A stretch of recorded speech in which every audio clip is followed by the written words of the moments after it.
पूर्ण समृद्ध मेधस जो है सिर्फ मनुष्य में है, जो इसमें तैरता रहता है। ये बाकी जीव जंतुओं में, पशु पक्षियों में नहीं होता। तो जिसकी कर्म स्वतंत्रता है वो उसकी कल्पनाशीलता के आधार पर है, इसलिए उसे मैं का भाव सदा बना रहता है। दो रोग सबसे बड़े हैं, अहंकार और मोह। अहंकार रहेगा तो आप में कर्ता का भाव बना रहेगा कि ये मैंने किया, ये काम मैंने किया। वो चाहे आपने अच्छा किया है और चाहे आप बुरा करते हैं, दोनों का भोग आपका बनता है। इस आधार पर इस मर्त्य लोक से छुटकारा बिल्कुल नहीं बनता है, मुक्ति असंभव जी। ऐसे ही मोह है जी। जब हम मोह करते हैं, मोह के लिए हम दुखी रहते हैं।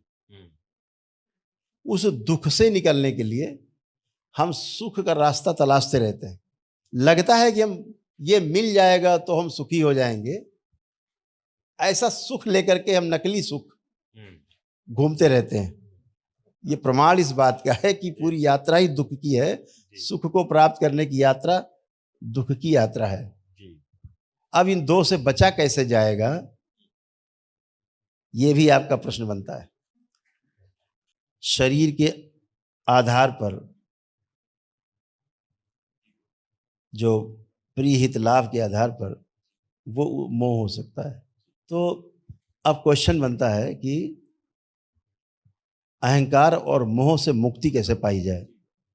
बहुत सरल है, वेरी सिंपल। हम जो भी कार्य करते हैं, अगर हम दृष्टा भाव से करते हैं, साक्षी भाव से करते हैं,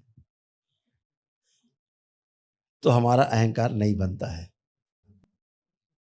जब आप दृष्टा भाव में रहते हैं कोई कर्म करते हुए, तो क्रिया ना होकर के घटना बन जाती है।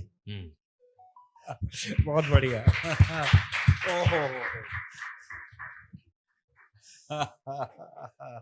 कान पर कोई भी कार्य करते हैं, हम ईश्वर पर डाल देते हैं। सब भोलेनाथ ने किया, बाबा ने किया, गुरुदेव ने किया, ईश्वर ने किया। हम मात्र साधन हैं।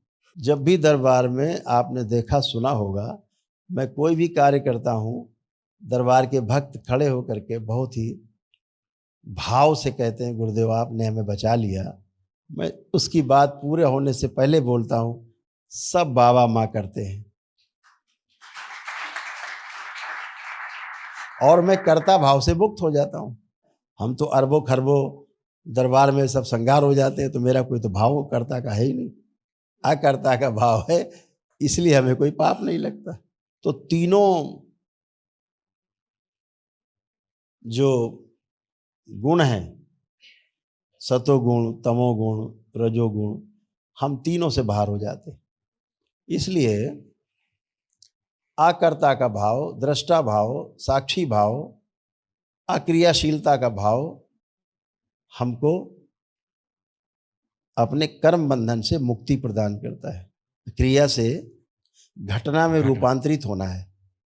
हमारा जो एक्टिविटीज हमने जिसको अपनी मान लिया है, वो हमारी एक्टिविटीज नहीं है। अभी कुछ भी बोलने की इच्छा नहीं हो रही गुरुदेव, बस इसी में घुसने की इच्छा हो रही है कि प्रत्येक कर्म घटना का रूप, कर्म को घटना में कैसे परिवर्तित करें, क्वेश्चन इज जी। दूसरा है अहंकार, के बाद मोह। जी। जितने भी कर्म स्वयं के प्रिय हित और लाभ के लिए होते हैं, उनमें क्रिया ही क्रिया है।